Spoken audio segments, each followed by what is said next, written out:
bisa mendapatkan 600, ini tidak banyak, di mana upahnya sebesar 100.000. Dari Jambi, untuk Iskandar, Metro TV.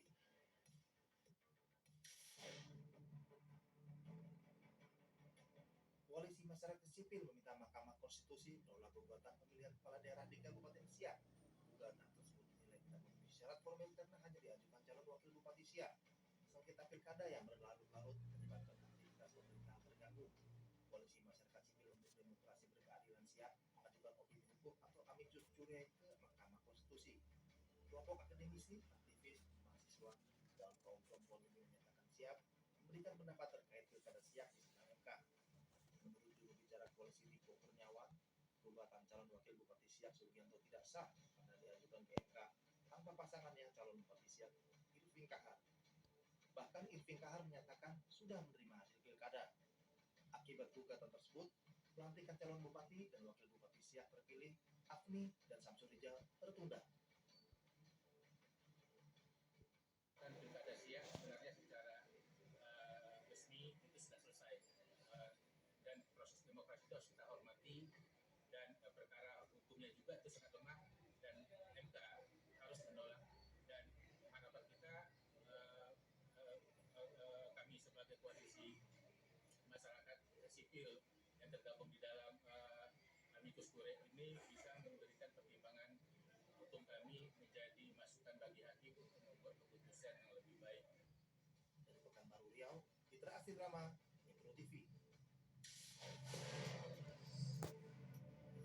Wakil Menteri Tenaga Kerja Immanuel Ebenezer melakukan inspeksi mendadak personel tour and travel di Jalan Sukomar, Kota Pekanbaru. Perusahaan juga menahan ijazah 12 mantan karyawan terkait utang piutang.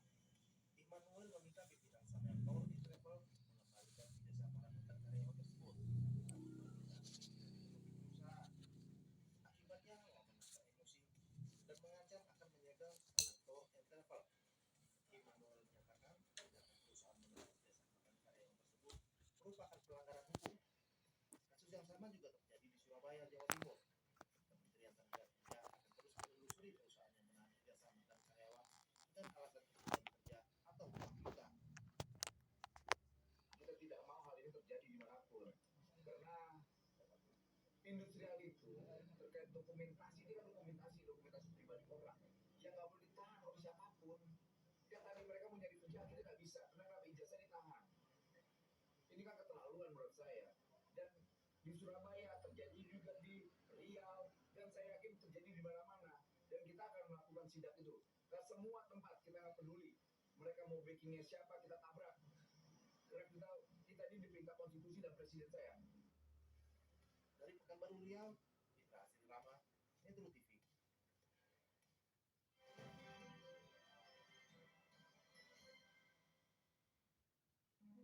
Kita dilahirkan di negeri ini dan kita memiliki sebuah tatanan yang mempersatukan kita sebagai dasar negara yang diberi nama Pancasila sebagai alat pemersatu jiwa raga kita dari Republik Indonesia yang kita miliki.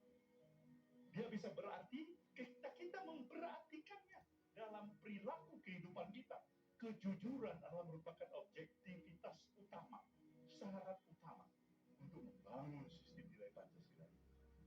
Sebagai anak-anak bangsa ini kita harus berdiri secara tegak dan penuh percaya diri menyatakan, terima kasih Tuhan, kami memiliki Pancasila di negeri ini.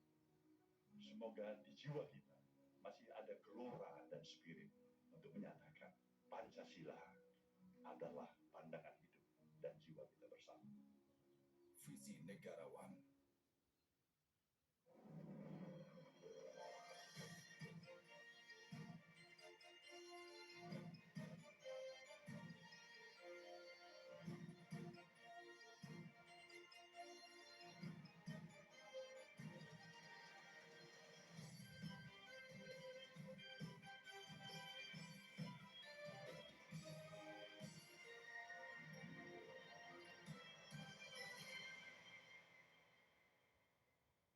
Merawat nilai luhur bangsa.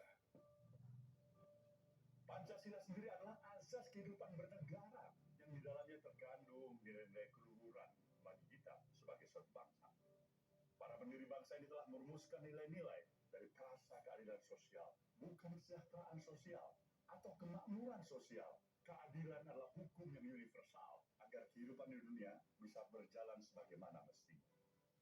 Bahkan bangsa kita menerima kenyataan apapun, baik itu pahit, getir, duka, nestapa, asalkan ia lahir dari perilaku yang berdasarkan nilai keadilan. Dengan hati dan nurani yang masih ada pada kita, di bawah kepemimpinan para pemimpin negeri ini, untuk mulai dengan satu keyakinan dan tekad, menempatkan kepentingan nasional di atas kepentingan segala. Visi Negarawan hanya di Metro TV.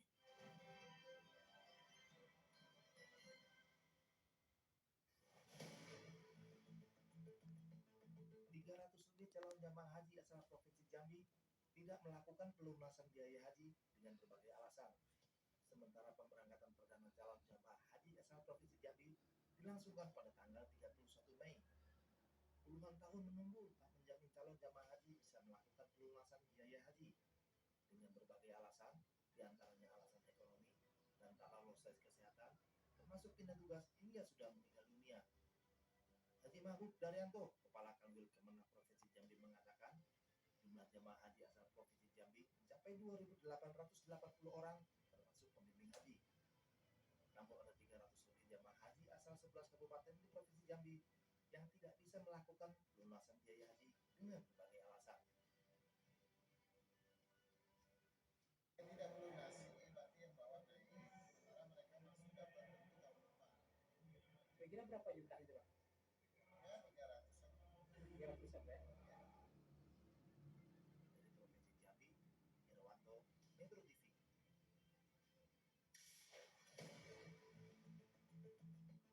Aksi pencurian komponen traffic light terjadi di Kota Padang, Sumatera Barat. Peristiwa ini sempat membuat arus lalu lintas di lokasi kejadian menjadi kacau. Peristiwa ini terjadi di jalur utama kawasan perempatan Jalan Khatib Sulaiman, Kota Padang. 2 unit power supply, 1 unit modulasi, dan 1 unit amplifier toa yang berfungsi mengatur lampu lalu lintas hilang di Gunung Maling. Peristiwa yang memicu kacaunya arus lalu lintas di wilayah tersebut membuat polisi memburu pelaku.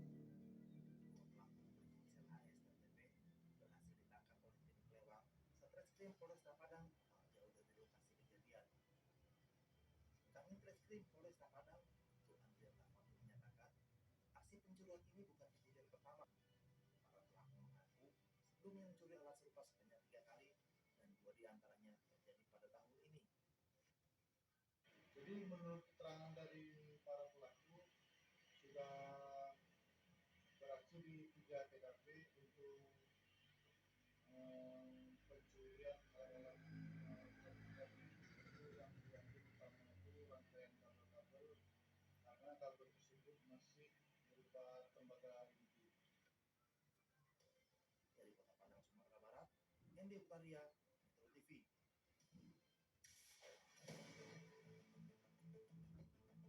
Petugas gabungan dari Lapas Perempuan Kelas 2B Jambi bersama kepolisian dan TNI serta pihak PNN setempat menggelar razia blok hunian warga binaan serta dilakukan tes urin mendadak guna memastikan tidak ada barang terlarang di dalam kamar mandi di lapas perempuan tersebut.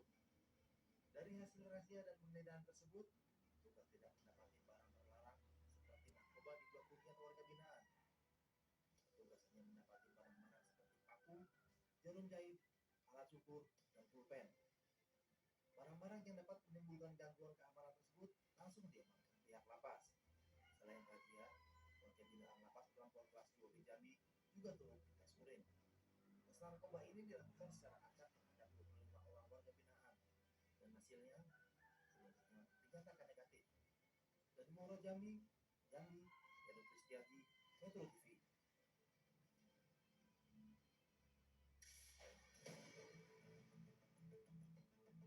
Kepolisian Daerah Sumatera Selatan menggelar olah TKP kasus penganiayaan yang dilakukan oleh anggota polisi Brigadier Rolando Manurung terhadap pacarnya yang videonya sempat viral di media sosial. Olah TKP digelar di sebuah rumah kos di Jalan Wekora, Kecamatan Ilir Barat 1, Kota Palembang.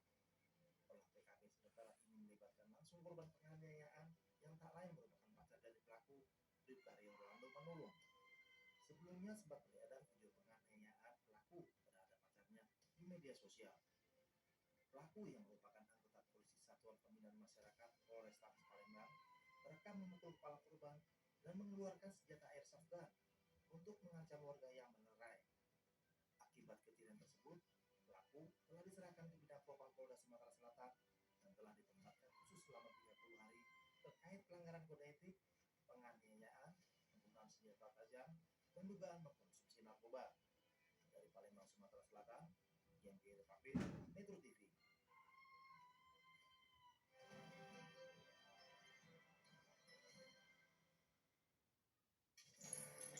37 provinsi, 93 kota,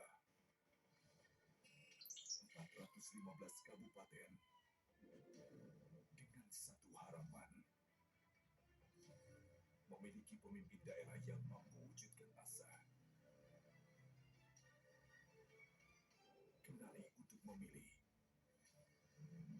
mencari negarawan.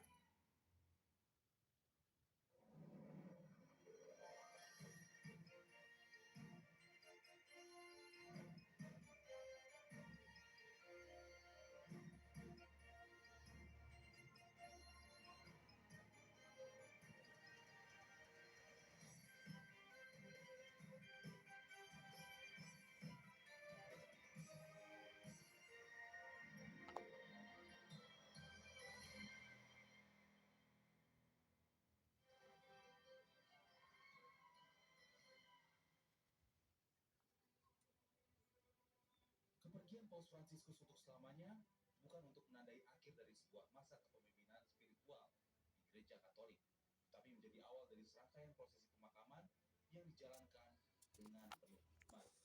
Berbeda dari tradisi sebelumnya, prosesi pemakaman Paus Fransiskus akan digelar dengan sederhana, mencerminkan kepribadiannya yang dikenal dengan rendah hati.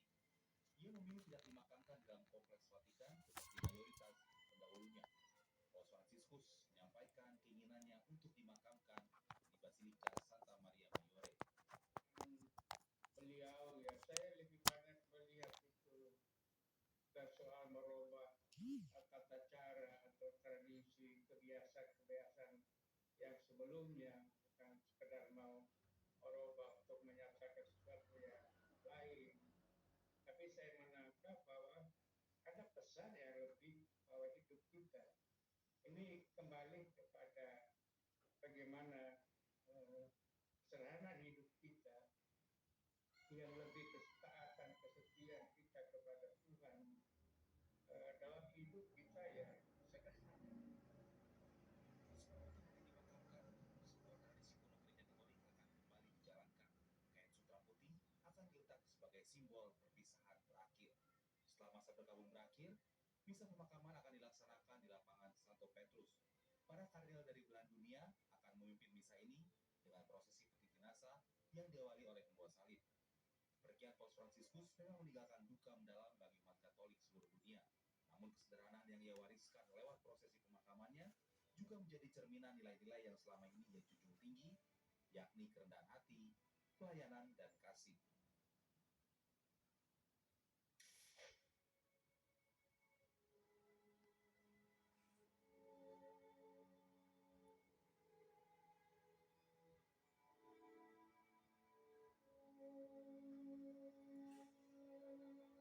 Hari Selasa, 22 April, para kardinal berkumpul di Vatikan untuk menentukan hari pemakaman Paus Fransiskus yang menjadi bagian proses pemilihan paus atau pemimpin baru Gereja Katolik